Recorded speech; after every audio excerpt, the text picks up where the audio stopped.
Hello everyone. ഒരു അന്വേഷിയുടെ question എന്നുള്ള തരത്തിലേക്ക് മാത്രം നിങ്ങൾ ഇത് കണ്ടാൽ മതി. ജസ്റ്റ് ഒന്ന് തിങ്ക് ചെയ്ത് നോക്കാം കേട്ടോ. നമ്മള് പരലോകത്ത് മരണപ്പെട്ടു പോയിട്ട് എത്തുന്ന സമയത്ത് നമ്മൾ സ്വർഗത്തിലാണെങ്കിൽ നമ്മളെ കാണാൻ ഭയങ്കര ഭംഗിയായിരിക്കും എന്ന് അറിയുന്നുണ്ട്. അതായത് ഭയങ്കര ബ്യൂട്ടി ആയിരിക്കും നമ്മളെ കാണാൻ എന്ന് അറിയുന്നുണ്ട്. അതായത് എങ്ങനെയാണ് അത് വരുന്നത്? അതായത് നമുക്ക് പ്രത്യേകിച്ച് ബ്യൂട്ടി ഇങ്ങനെ പിടിപ്പിച്ച് തരുന്നതാണോ, അതോ നമുക്ക് വേറൊരു ബോഡി നമുക്ക് തരുന്നതാണോ, അതോ നമ്മളുടെ കാഴ്ചയുടെ ബ്യൂട്ടി കൂടുന്നതാണോ? അങ്ങനെ ആയിരിക്കാം അവിടെ സംഭവിക്കുന്നത്. നമ്മൾ തന്നെയാണ്, അതായത് ഞാൻ എന്നുള്ള പേഴ്സൺ തന്നെയാണ്, അതായത് എൻ്റെ ഈ ബോഡിക്കുള്ളിൽ എക്സിസ്റ്റ് ചെയ്യുന്ന ആ സത്ത ഉണ്ടല്ലോ, അതിന്റെ വേറൊരു വേർഷൻ ആയിരിക്കും അല്ലെ. അപ്പൊ നമ്മൾ സ്വർഗത്തിലാണെങ്കിൽ നമുക്ക് എക്സ്പീരിയൻസ് ചെയ്യാൻ വേണ്ടി പറ്റുന്നതും നമുക്ക് കാണാൻ വേണ്ടി പറ്റുന്നതൊക്കെ. അപ്പൊ നമ്മളുടെ ഒരു ജേർണിനെ പറ്റിയിട്ട് നമ്മൾ പറയുകയാണെങ്കിൽ, ഫസ്റ്റ് ഇസ്ലാമിലേക്ക് നോക്കുകയാണെങ്കിൽ ആലമുൽ അർവാഹ് എന്ന് പറഞ്ഞിട്ടൊരു സംഭവം ഉണ്ട്. അതായത് നമ്മളുടെയൊക്കെ സോൾസ് നമുക്കൊക്കെ അവിടെ ഓൾറെഡി നമ്മൾ ജീവിച്ചിട്ടുണ്ടായിരുന്നു. അതായത് ജീവിച്ചിട്ടുണ്ടായിരുന്നു എന്ന് പറയുന്നതിനേക്കാളും കൂടുതൽ നമ്മളുടെ ഒരു വേർഷൻ ആയിരുന്നു അവിടെ ഉണ്ടായിരുന്നത്. അതായത് ഇതിങ്ങനെ ഒരു കാറ്റിങ്ങനെ പോകുമ്പോൾ ഓരോ സ്ഥലത്ത് ഓരോ രൂപം എടുക്കുന്നത് പോലെ നമ്മളുടെ ഒരു സത്ത അവിടെ, അതായത് ഇത് കേൾക്കുന്ന നിങ്ങളുണ്ടല്ലോ, നിങ്ങളുടെ ചെവിനെ പറ്റിയിട്ടല്ല പറയുന്നത്, നിങ്ങളുടെ ബ്രെയിനിനെ പറ്റിയിട്ടല്ല പറയുന്നത്, നിങ്ങളുടെ കണ്ണിനെ പറ്റിയിട്ട് കാതിനെ പറ്റിയിട്ടൊന്നല്ല. അതൊക്കെ ഒക്കെ നിങ്ങൾ ഇതിങ്ങനെ എക്സ്പീരിയൻസ് ചെയ്യാൻ വേണ്ടിയിട്ട് ഹെൽപ്പ് ചെയ്യണം. അതായത് കണ്ണ് നിങ്ങളെ കാണാൻ വേണ്ടിയിട്ട് ഹെൽപ്പ് ചെയ്യുന്നു, ചെവി നിങ്ങളെ കേൾക്കാൻ വേണ്ടിയിട്ട് ഹെൽപ്പ് ചെയ്യുന്നു എന്ന് പറയുമ്പോൾ ഈ ചെവിയല്ല എൻ്റെ കേൾവി എന്ന് പറയുന്നത്, അല്ലെങ്കിൽ കണ്ണല്ല. ഈ കണ്ണിനെ കൊണ്ടൊക്കെ സംഭവിക്കുന്ന ഇതൊക്കെ എക്സ്പീരിയൻസ് ചെയ്യുന്ന ഉള്ളിലുള്ളൊരു നമ്മളുണ്ടല്ലോ. അതായത് നമ്മൾ ഇതൊക്കെ കാണുന്നുണ്ട്, കേൾക്കുന്നുണ്ട്, നമ്മളെ ബ്രെയിൻ ഇതൊക്കെ വർക്ക് ചെയ്യുന്നുണ്ട്, അനുഭവിപ്പിക്കുന്നുണ്ട് എന്നൊക്കെ പറയുമ്പം ഈ അനുഭവിക്കുന്ന ഒരു നമ്മൾ, അതായത് ഇതിന്റെ ഉള്ളിൽ നിന്ന് ഫീൽ ചെയ്യുന്ന ഒരു റിയൽ നമ്മളുണ്ട്, ഒരു സത്ത എന്ന് വേണമെങ്കിൽ നമുക്ക് വിളിക്കാൻ വേണ്ടിട്ട് പറ്റും. അപ്പം ഇത് ഉണ്ടായിരുന്ന ഒരു വേർഷൻ, അന്ധകാലത്ത് നമ്മൾ സോളായിരുന്നു. അതെങ്ങനെയാണ് അതിന്റെ രൂപം, ഭാവം, കാര്യങ്ങളൊന്നും നമുക്കറിയില്ല. പക്ഷെ നമ്മൾ അങ്ങനെ ഒന്നും ഉണ്ടായിരുന്നു. പക്ഷെ നമുക്ക് ആ കാര്യങ്ങളൊന്നും ഓർമ്മയില്ല, കാര്യങ്ങളൊന്നുമില്ല. ഇസ്ലാമിൽ പറയുന്നതാണ് ആലമുൽ അർവാഹ്. നമ്മൾ അങ്ങനെയൊക്കെ സ്ഥലത്ത് നമ്മൾ ജീവിച്ചിട്ടുണ്ടായിരുന്നു.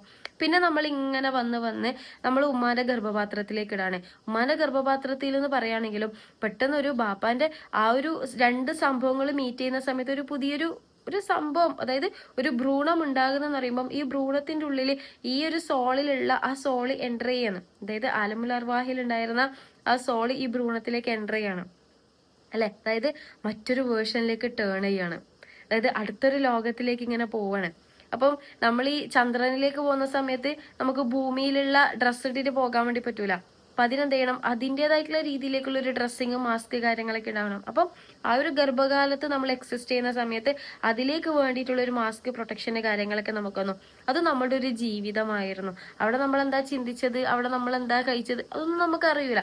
പക്ഷെ അതിനുശേഷം നമ്മൾ എന്താ ചിന്തിച്ചത്, നമ്മൾ എങ്ങനെയായിരുന്നു, അത് കാര്യങ്ങളൊന്നും നമുക്കറിയില്ല. പക്ഷെ നമുക്കറിയാം നമ്മൾ അങ്ങനെ ഒരു കാലത്ത് നമ്മൾ ജീവിച്ചിട്ടുണ്ടായിരുന്നു എന്നുള്ളത്.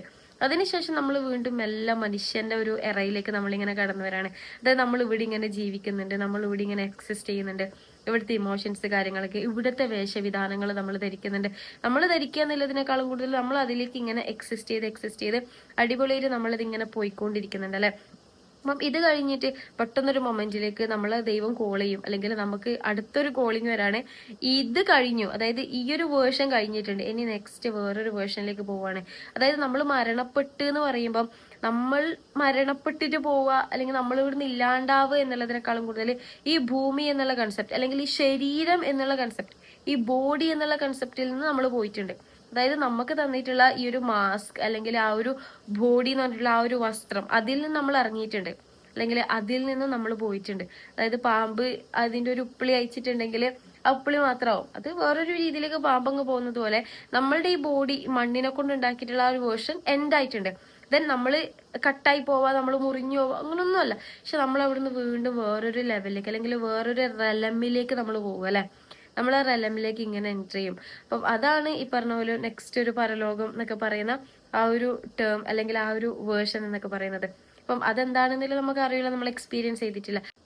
അപ്പം ജസ്റ്റ് ഒന്ന് ചിന്തിച്ചു നോക്കുക. ഇത് ചിന്തിച്ചിട്ട് ഇതിൽ ഞാൻ പ്രത്യേകിച്ച് ഒരു ആൻസറോ അങ്ങനെയൊന്നും തന്നിട്ടില്ല, ഒരു തോട്ട് ഇട്ടുന്നത് മാത്രമാണ്. നമ്മളുടെ ഒരു റൂട്ട് എന്ന് പറയുമ്പം ഇപ്പൊ പറഞ്ഞു വന്നത്, ഇതിന്റെ ഉള്ളിലൊരു നമ്മളുണ്ട്. അതായത് ഞാൻ എന്ന് പറയുന്ന സമയത്ത് കണ്ണാടിയിലേക്ക് നോക്കുന്ന ഈ ഒരു സംഭവം ഉണ്ടല്ലോ, ഇതൊക്കെ ഈ ഞാനിന് വേണ്ടിയിട്ടുള്ള മാസ്ക് മാത്രമാണ്. അതല്ല ഞാൻ എന്ന് പറയുന്നത്. ഞാൻ കണ്ണിനെ കൊണ്ട് കാണുന്നേ, ഈ ഞാൻ കാണുന്ന കണ്ണ് എന്ന് പറയുമ്പം ഈ കണ്ണല്ലല്ലോ ഞാൻ. ഈ കണ്ണിന്റെ ഉള്ളില് നോക്കുന്നൊരു ഞാനുണ്ടല്ലോ. അതായത് ജസ്റ്റ് നിങ്ങൾ കണ്ണിലൂടെ നിങ്ങളൊരു കാര്യം നോക്കുമ്പം ആ ആ കാഴ്ചനെ അനുഭവിക്കുന്ന ഒരു വേർഷൻ ഉണ്ടല്ലോ നമ്മളുടെ ഉള്ളിൽ, അതാണ് റിയൽ ആയിട്ട് ഞാൻ. അപ്പം ഈ പുറമേക്ക് കുറേ ഷീൽഡ് കാര്യങ്ങളൊക്കെ നമുക്ക് ഈ വേൾഡിൽ എക്സിസ്റ്റ് ചെയ്യാൻ വേണ്ടിയിട്ടുള്ള കാര്യങ്ങൾ മാത്രമാണ്. അതിൻ്റെ അപ്പുറത്തേക്ക് ഒരു ഞാനുണ്ട്. അല്ലേനെ പറയുന്നത് പോലെ ഈ എൻ്റെ പേര്, എൻ്റെ കണ്ണ്, എൻ്റെ ചെവി എന്നൊക്കെ പറയുന്ന ഈ എൻ്റെ എന്ന് പറയുന്നതിൻ്റെ ഉള്ളിൽ നിൽക്കുന്ന ആ ഞാൻ ആരാണെന്നുള്ളത് ജസ്റ്റ് ഒന്ന് സീക്ക് ചെയ്ത് നോക്കുക, സെർച്ച് ചെയ്ത് നോക്കുക.